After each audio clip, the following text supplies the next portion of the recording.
Il s'agit d'un filtre passe-eau, mais on n'étudie pas le filtrage pour le moment, d'accord? Parce que pour pouvoir étudier le circuit de filtrage, on doit aborder au préalable les séries de Fourier. Les séries de Fourier.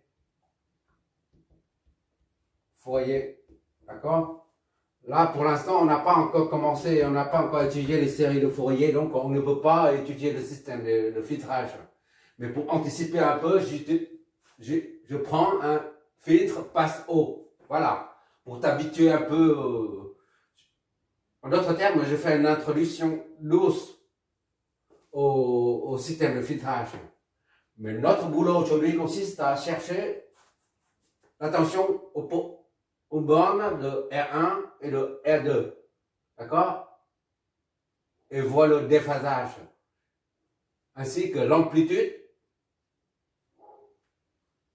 de l'attention aux bornes de R1 et aux bornes de R2.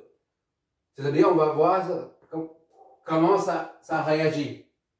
Les amplitudes, les tensions, ainsi qu'au courant et le déphasage. Voilà.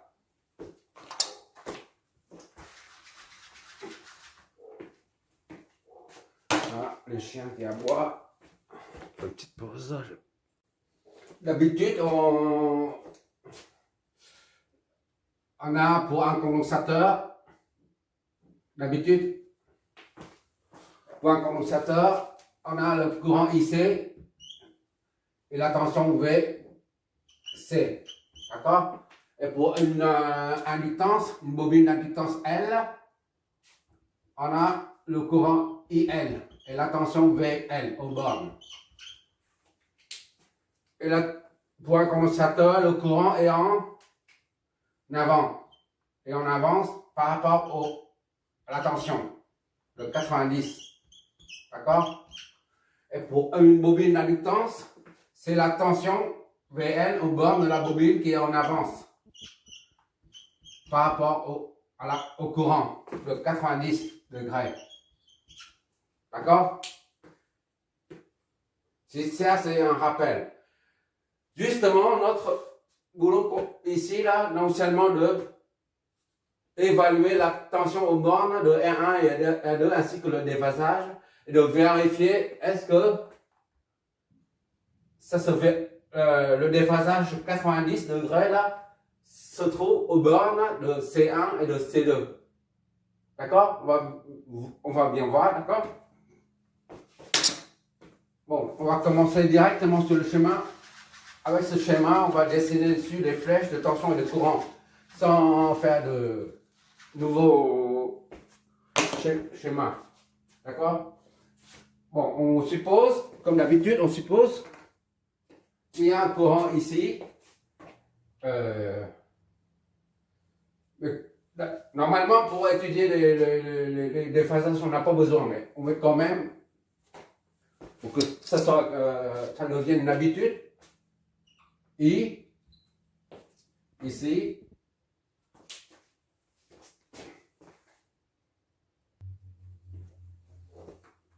I, ici c'est I,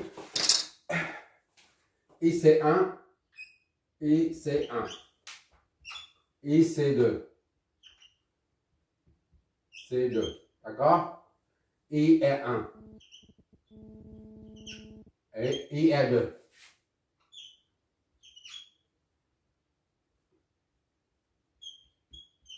R2. Pour évaluer les tensions, on n'a même pas besoin de ça. On utilise des courants. On utilise juste des ponts de diviseur de tension. Mais là, je vais faire comme d'habitude. C'est une bonne habitude de flécher le courant et de tension. D'accord? V, c'est 1. Tu verras qu'on n'aura pas besoin des courants, de tout ça. V, c'est 1. V, c'est 2. V, c'est 2. V est 1. Ici, V est 1. D'accord? Et V, ici, je mets ça comme ça.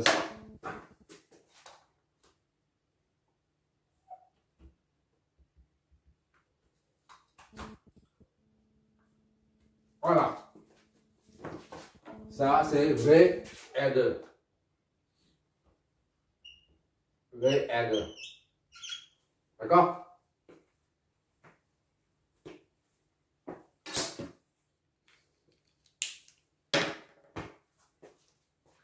Bon, qu'est-ce qu'il faut faire? On est dans le circuit avec tous les paramètres.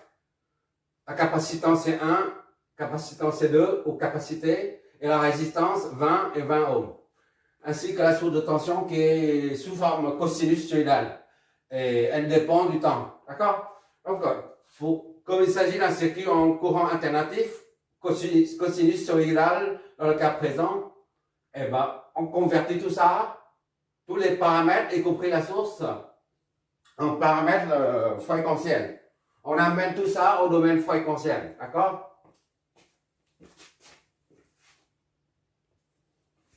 Pourquoi faut-il amener tout ça au domaine fréquentiel? C'est tout simplement parce que la résistance R, là, elle ne dépend pas de la fréquence. Tandis que la réactance C, C1, C2 par exemple, est égal à moins J sur oméga C. Or, oméga c'est la pulsation. Qui dit pulsation dit fréquence. Ça dépend de la fréquence. D'accord? Donc, il faut amener tout ça au domaine fréquentiel. C'est tout.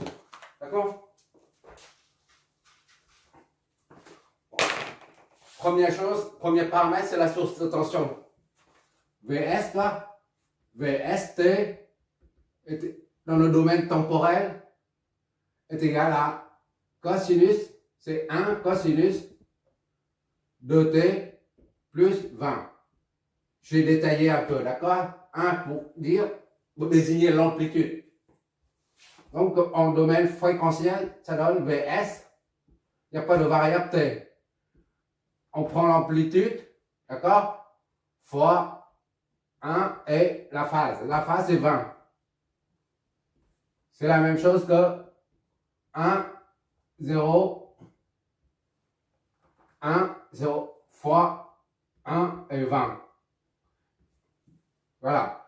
Vs et par conséquent est égal à ça, l'amplitude fois l'amplitude, ça donne 1. Les deux phases, on les additionne. D'accord? Ça donne 0 plus 20, ça fait 20. Voilà. C'est le premier paramètre au domaine fréquentiel. Pour Z, pour R1, Z R1 est égal à A plus JB. A correspond à R1. C'est la partie réelle. Il n'y a pas de J ici. Donc, il n'y a pas de J là, c'est-à-dire 0J. J fois 0, ça fait 0. D'accord? J fois 0. Voilà. Donc, ça fait R1 plus 0. Et par conséquent, ZR1 au domaine fréquentiel est égal à R1. R1 c'est 20. 20, on peut mettre 20 fois 1, 0. Il n'y a pas de phase. D'accord? Soit ZR1 est égal à 20 et 0. Voilà. Ça c'est un nombre. C'est le deuxième paramètre au domaine fréquentiel. Idem pour Z2. ZR2 est égal à 20, 0 ohm. D'accord? Qu'est-ce qu'il nous reste? Les deux condensateurs. Ils ont la même capacitance. Comme les deux résistances, ils ont la même résistance.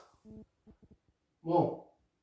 Pour ça, ZC1 est égal à moins J sur oméga C1 est égal à moins 1 sur oméga C1 fois J. D'accord?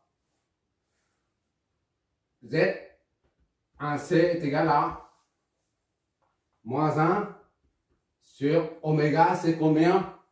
Oméga ici, c'est 2. D'accord?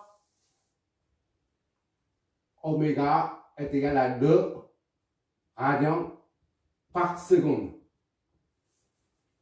2 fois C1, c'est 0, c'est 25 millifarad. Moins 10, moins 3, ça fait des farads.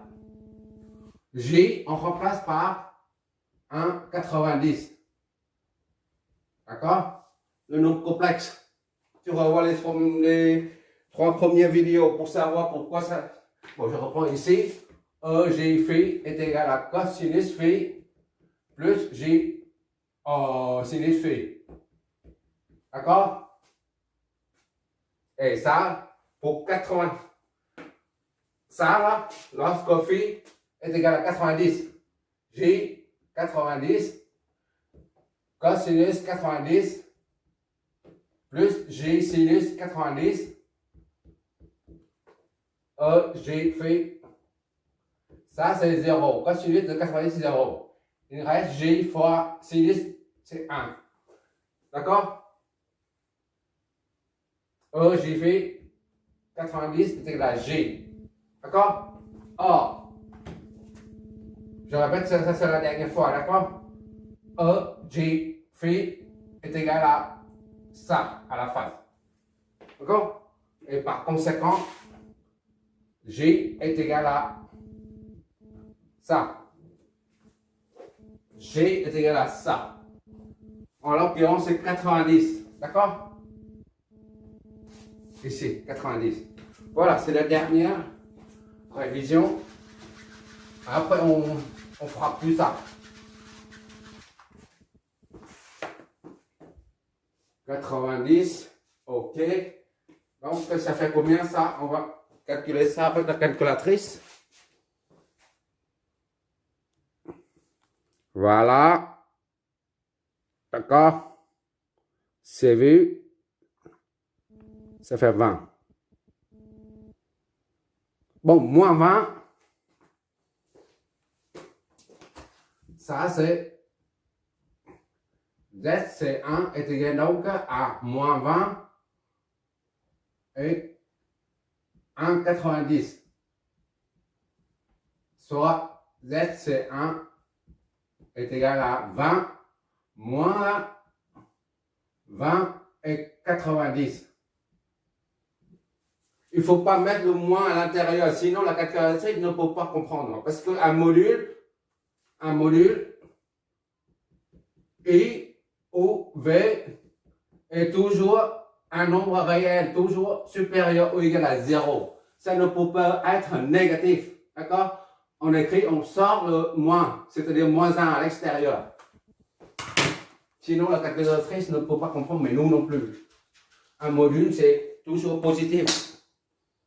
Voilà. Et comme on a la même capacitance, ce qui fait que ZC1 est égal à ZC2 est égal à 20 moins 20,90 degrés en ohm. D'accord? Voilà. Donc, maintenant, on va calculer, ça c'est O0, 0, c'est la masse commune. On va déterminer étape par étape pour avoir l'impédance totale. Ça, la BCO. L'impédance BCO, c'est-à-dire ça plus ça.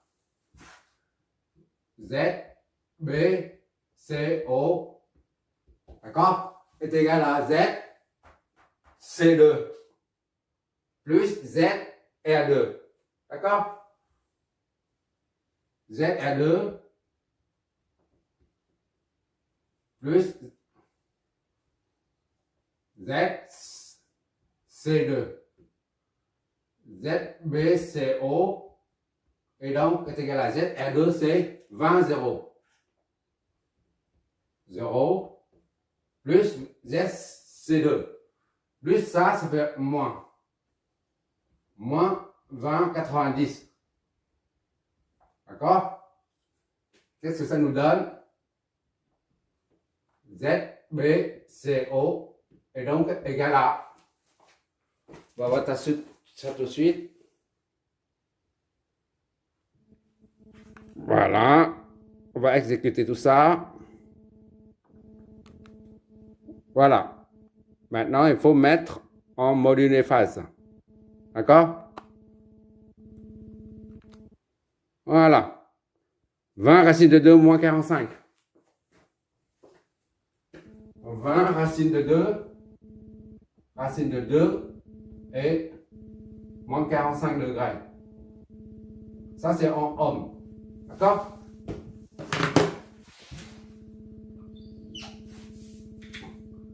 Et maintenant, cette combinaison parallèle là, B et 1 parallèle avec ce qu'on vient de trouver là, cette combinaison. D'accord? On va appeler BO parallèle. ZBO parallèle. Voilà. Est égal à Z et 1, le produit. Z et 1, ça est parallèle avec Z, BCO. Déjà. BCO. Déjà, voilà.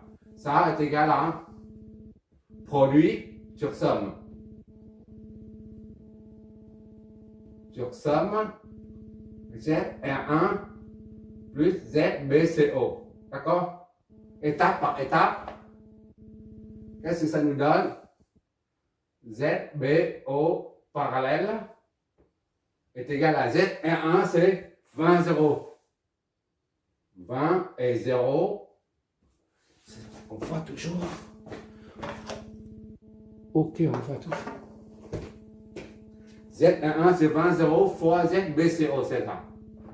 Fois ce qu'on vient juste de trouver là. Racine de 2 moins 45 degrés. D'accord?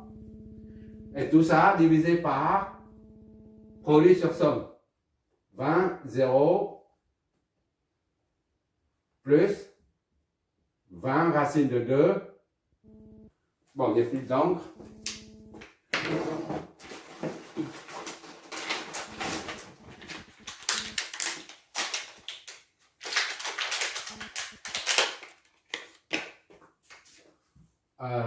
Je dis moins 45 degrés.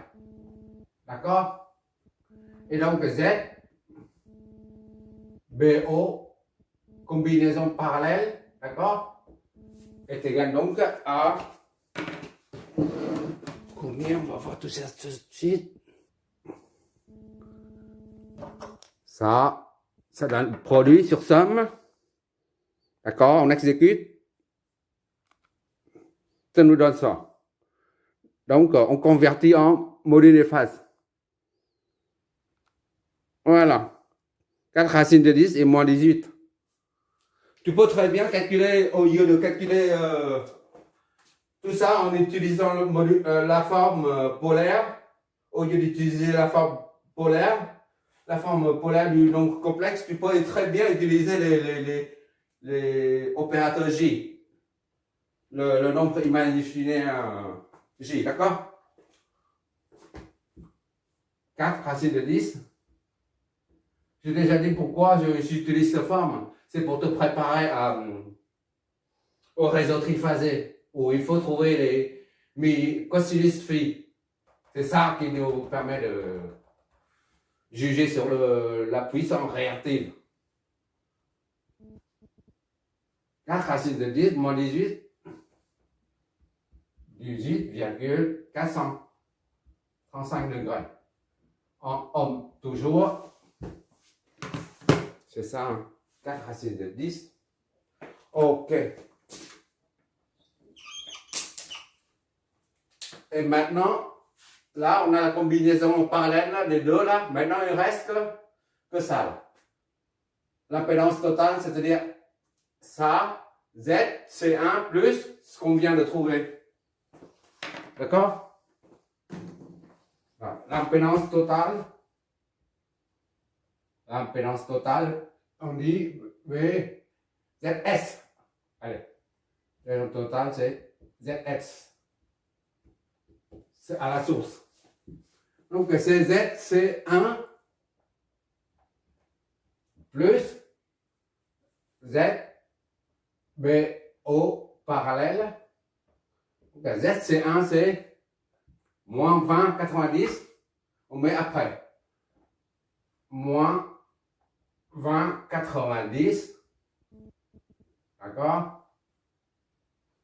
Z, BO, c'est ça, on met devant. 4 racine de 10. Moins 18,435. D'accord? ZBO plus ça, Z c'est 1. C'est-à-dire moins 20,90. D'accord? C'est pas ce stylo alors. Ok. Je viens sortir le quête déjà. Ah oui, c'est là. C'est bon. Voilà. Qu'est-ce que ça nous donne? Le résultat précédent moins 20,90. D'accord? On met en module efface. C'est-à-dire 12, 15. Moins 63. 12 racine de 5. Z somme est donc 12 racine de 5 moins 63, 435 degrés en ohm. D'accord?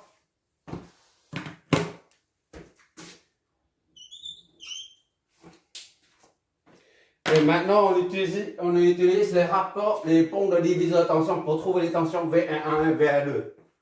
D'accord? C'est tout en fait.